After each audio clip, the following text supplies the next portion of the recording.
Welcome to Kenton's videos. Enjoy the video. You're going to start by confirming the essentials so sign-in can succeed. First, make sure your Microsoft account email, password, and any two-factor device are at hand. Next, connect to a stable network, prefer 5 GHz Wi-Fi or wired Ethernet, and aim for at least 5 Mbps with low latency. Once done, open the Xbox Cloud Gaming app or browser, update it if prompted, and clear the app cache so stale tokens don't block authentication. Now you'll tackle authentication and token conflicts.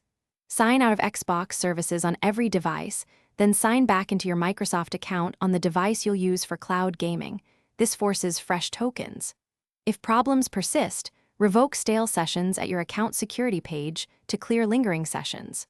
Also, try private or incognito mode to isolate browser extensions and cookie interference.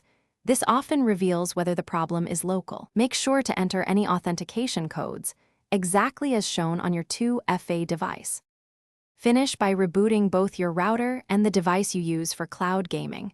A fresh network handshake often clears transient auth blocks.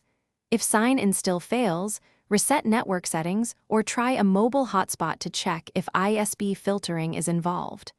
Once you can sign in, test a short game to confirm streaming works. If nothing fixes it, record the exact error code and contact Xbox support. That code speeds diagnosis and helps resolve. Thanks for watching. Consider subscribing if we helped you.